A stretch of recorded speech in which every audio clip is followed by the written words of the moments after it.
exploratory wells probably about 15 years ago in Scotland at a place called Ayr. The SNP will kick them all out. Well, no. The SNP are waiting until the elections in Scotland, the Holyrood elections next May, and I can pretty much guarantee that if the SNP get a majority in Holyrood next May, they will lift the moratorium. Because INEOS, which is based in Falkirk, Jim Ratcliffe has the Scottish Parliament right where he wants them. On the day that Nicola Sturgeon announced the moratorium, in the morning, she'd had a meeting with Jim Ratcliffe. It's a way of funding independence, isn't it? I don't think that you're never going to hear the SNP talking about another referendum. The SNP knows that it hangs onto power by the promise of a referendum. So I think that Scotland's got a real problem, but they know it, and they're on the case. You know, I think the problem we've got in England is, can we motivate communities to do what needs to be done and effectively stop this industry from kicking off? Because I know what they're planning to do. What they're planning to do is somewhere probably towards the back end of next year, they are looking to try and establish probably about a dozen drilling operations around the country, because they believe that the focused anti-fracking community doesn't have sufficient numbers to be spread across about a dozen well sites. What's the feeling up in Upton at the minute? Is anyone from Upton here? Yeah. I know. So, community-wise, how big is that opposition? Well, I guess that we'll find that out when the time The Upton County in the survey said they wouldn't want fracking or any exploratory drilling. The local councillor, the other councillor, went on a ticket at frack for Yeah, you have Matt Bryant, don't you, Matt Bryant? Yeah, Matt Bryant, yeah. I know he's very active. Labour, there's been two Conservative candidates there for many years. They split it and actually got a Labour candidate into it based on anti-fracking. They've done street surveys in Upton, haven't they, quite a lot? I think they've done about 2,000 the US reports, and it's around about 84% opposition, which is like the national one. About the national, that's what I'd expect to see. So, look, this is what's happening. That's from the area that Steve went to visit, the Marcellus Shale area over in Pennsylvania. And that's what's happening. You can see the blue line is the gas production, because that's the wells they drill. But right now there is a glut of hydrocarbons on the planet.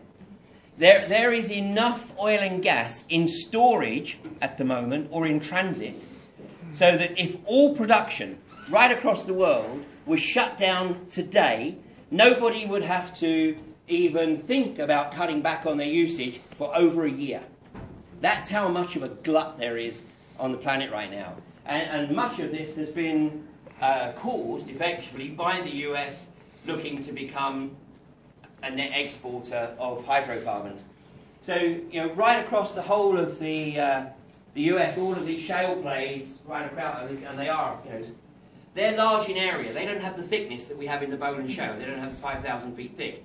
It's a lot thinner, but they have the larger area. But it's the same pattern everywhere. The gas production is rising, obviously more gently now because there's no more drilling, but the rigs are effectively sort of going into storage. And I'll just show you, you know, what that, in terms of the pricing, because this is, and although we're talking about gas, the driver is always oil, because most major industrial users have the capacity to power their facilities on either oil or gas. And the handover, the switchover is almost seamless. So it's always oil, and West Texas oil, that is the driver of the global pricing. And you can see, you know, that the price over literally the last 18 months or so has come down from over $100 a barrel to just over 40.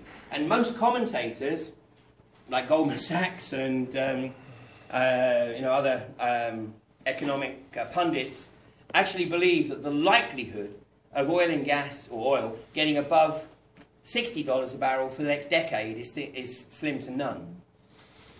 Which, of course, goes even further to support the hypothesis that there's got to be something more to this than just trying to get the gas because there's no viability here whatsoever. Unless we have wars in the Middle East and cut it off. Well, funny you should say that, and of course that's what's going on right now. And in fact, I wrote an article earlier today where I said, because I have made that observation before, that of course, if somebody knew there was a war coming, then and then of course, what's going to happen is that anybody who opposes this industry is going to be accused of being unpatriotic and blah, blah, blah. So you can see how unfortunately that all plays. I hope to goodness that sanity prevails in Parliament tonight, but I've got a nasty feeling it won't. Sanity of the politicians already, haven't we?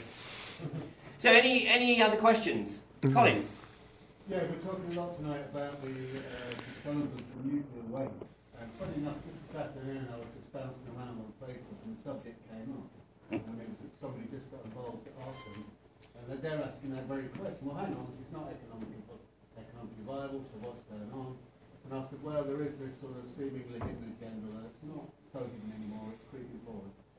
And just as we were bouncing things around, it came to light, apparently, can't verify this information, but the whole of our current backlog of nuclear waste would actually fit into just 6 boreholes. So now that's how I got way down up for a minute, and I thought, well, so that doesn't explain, well, how come we've still got INEOS, we've still got Barclays, happy to throw millions and millions at it. And so then my thinking went on from there, because obviously if we only need 6 wells for the nuclear waste, well, as you say, we're talking about hundreds of wells. Then you have to think, well, France next door, they've got a lot of nuclear waste, haven't they? We already import it from You know, And they Yeah. don't yeah. So, and then you think, well, hang on, are we going to be a nuclear waste dumping ground? we are. Yeah. Well, I mean, interesting you should make that point, because part of the original discussions with EDF about their participation in Hinkley C was taking French nuclear waste. But now, interestingly, and there's a documentary that I would encourage you to watch. It's called Into Eternity, and it's actually a documentary about Finland's efforts to deal with their nuclear waste, which is a lot less than ours. But they have built a deep disposal facility. But Finland, of course, is somewhat less densely populated than the UK, and their deep facility is 250 kilometres to the northwest of Helsinki. But it's worth watching the documentary just to see the facial reaction and the facial expressions of some of these scientists when they're asked the questions about how long this nuclear waste will remain toxic. And they're like, well, about 100,000 years. That's all. And then so this facility that you're building is going to last 100,000 years. Now, Orthodox history says the pyramids are, maybe 5,000 years old, maybe 5,500 years old. So what we're talking about here, and we have no idea how the pyramids were built. So we're talking about building a deep nuclear disposal facility that is supposed to maintain integrity for 20 times longer than the pyramids have been around. I mean, I know how creative humanity can be, and unfortunately we've created this nightmare. But I strongly believe that first of all, I believe we shouldn't be creating any more. But I strongly believe that humanity will come up with another solution. I don't know what that solution will be, but we will come up with another solution. If we stick it underground, we are causing a problem that we can't even begin to imagine the potential consequences. With fracking, we can. With fracking, we know that if this industry kicks off, large tracts of this country will become uninhabitable within a generation. With the nuclear waste, you're putting a time bomb out there that will go to many, many, many, many generations. So the motivation, come back to the question, my motivation is that, if we don't get this shut down, we will be condemning future generations to lives of absolutely unimaginable, abject misery. And, funnily enough, the politicians will not participate in any open debate with anybody in the anti-fracking community. Why? Right, because they have no answers. They rely on just being able to speak with nobody actually asking tough questions or holding their feet to the fire. They know that as soon as we start pulling up the physical evidence, the video footage of the Condamine River bubbling because of the methane coming up into it, the gas percolating out of the ground in Queensland because the fracks have breached the target geology and created artificial porosity into the adjoining geology. Areas that can't be farmed because the ground has become toxic because of the heavy metals in it. Can't be farmed arably and it can't sustain livestock. And underground coal gasification, and I was just about to talk about that, wasn't it? Underground coal gasification, which planned for I think under the D possibly. I think at the moment they're backing off a bit from underground coal gasification. But in Australia, in Queensland again, there was a massive 14-year experiment with a company called Link Energy, and the Queensland government has now established a 326 square kilometre exclusion zone because the whole area has become toxic because underground coal gasification involves setting the coal seams alight. Because well, you know, that's very similar. You've probably heard of the Centralia case in Pennsylvania. There was an accidental underground mine fire that was started in the early 60s and they're not able to put it out. No. It seems like they might be taking the same risk of creating a fire they can't put out under the ground. You see, this is the thing. I mean, far be it for me to suggest that fire is sentient, but, you know, fire seems to know what it needs to survive, like oxygen. Yeah? And what it does is that, you know, the arrogance of man says that we can set alight these enormous coal seams and then we'll just starve in of oxygen. But the problem is the fire seems to be able to find ways of tapping into an oxygen supply. So wherever they have initiated a trial in underground coal gasification, it has ended in absolute disaster. And in August of this year, the last week of August this year, the Queensland government, well, the Queensland government didn't release it, it was leaked. A report was leaked into the Link Energy, that's L-I-N-C by the way, not L-I-N-K, Link Energy. And you'll see Brian, if you watch the episode for Fracking Nightmare from Monday, you'll see him refer to the Link stink. And we also talk about one of his neighbours, a guy called George Bender, who tragically committed suicide about 6 weeks ago after enormous pressure on him. He was absorbing the pressure, sort of trying to protect his family.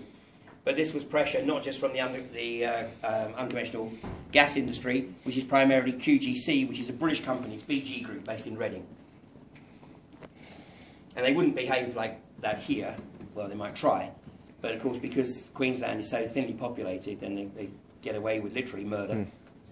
And now, of course, that's in the process of being sold to Shell. So that means that it's probably going to be even worse for them. But this particular guy, George Bender, had the double whammy because he was dealing with BG Group, QGC, on the unconventional gas, coal seam gas, and then he had Link Energy around his property as well with this underground coal gasification project. And what Brian says finally triggered him, he thinks, was the fact that he could no longer bury his livestock. He could no longer, because the Queensland government put a ban on digging down any greater than 6 feet because the ground was explosive. Yeah, they can do it with fracking, can't they? Dig down to miles. I just wonder. It seems like it's like, for instance, like in Queensland and all that. It's all ranches and people like getting affected and things like that. What about the indigenous people? What about the Aborigines? Well, that's How are they faring with it? That's a very good question. They tend to be more mobile, so they actually tend to move and basically get out there. But I mean, you'll see that if you look at the documentary, I spoke to one of the Aborigines. So I used the term Aborigine. I spoke to one of the Aborigines there, who was a guy called Neil, who was the keeper of the sacred sites, and. I mean, he only speaks in the video for maybe sort of 30 seconds, but he says, you know what, he says, when I grew up, he says, I knew it was the farmers that took care of us. He said that, you know, basically it was the farmers that provided us with the meat, farmers that provided us with the vegetables, and I believed that, you know, basically we were all trying to take care of each other. And then he says, but, you know, now I know that's just full of shit.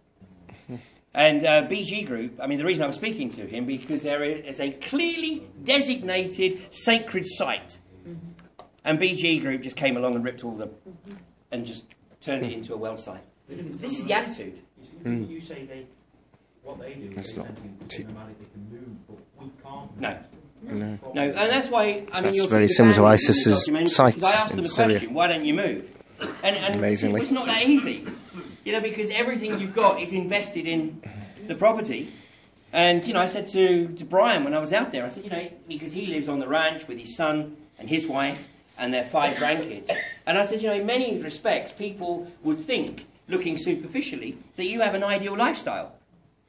And he said, well, you know, until the gas company arrived, we did. It's not that easy for the native people to move now, with the like and buying all these ranches and stuff like that.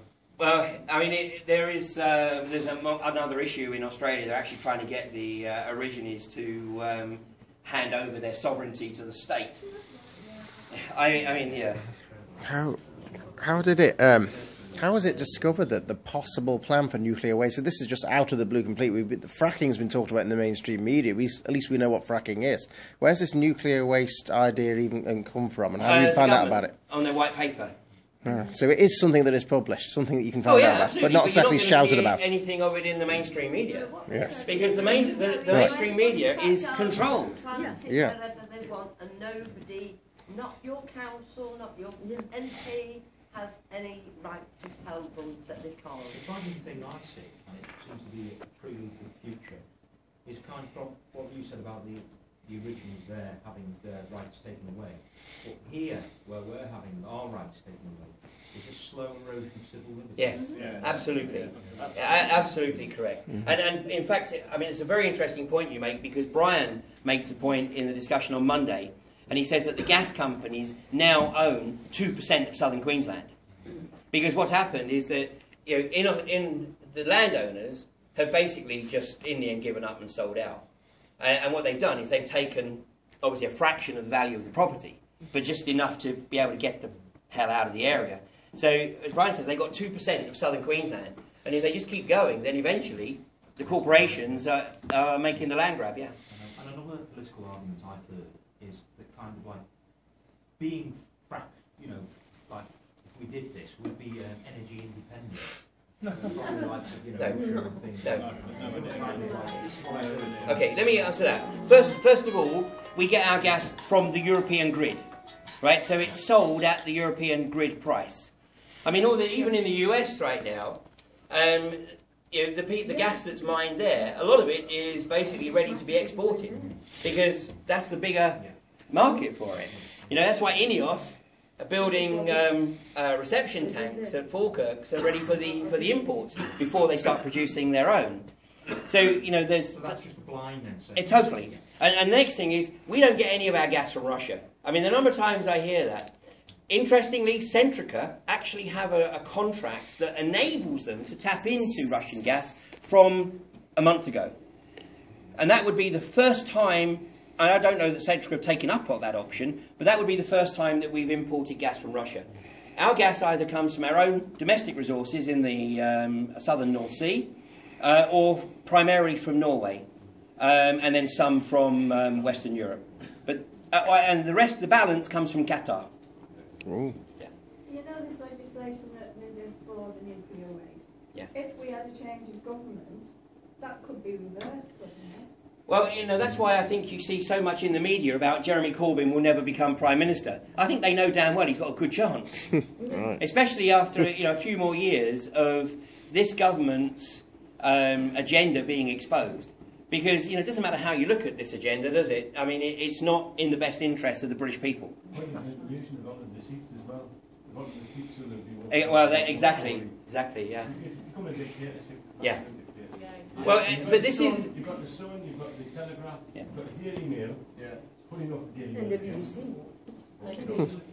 Already blocked by his son, he doesn't realise it's an agenda. But this is why... You've got Labour, which is like soft left wing. This is why this is so important. The Daily Mail, that's the other one. This is why the community groups are so important. You know, I mean, in Misson, in South Yorkshire, it's a small community, about, I think it's something like about 500 properties. And, you know, they had a small group that was anti, it's iGas over there as well, and they've been very clear, yeah, they want to get in there, they want to frack.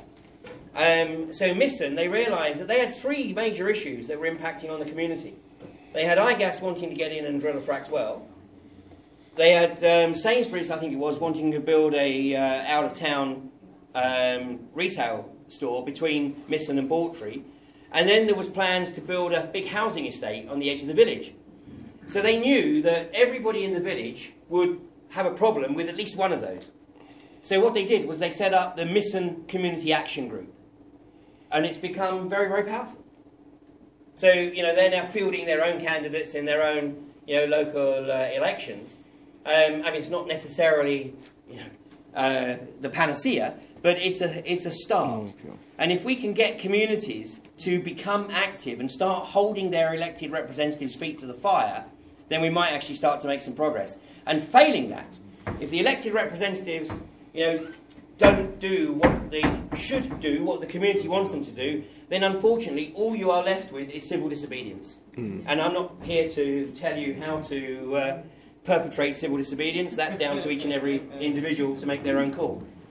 I read an article about tying this in with the Northern Powerhouse thing, of taking away central funding to local authorities disappearing fast. I think most local authorities think they'll be nil by 2020, don't they?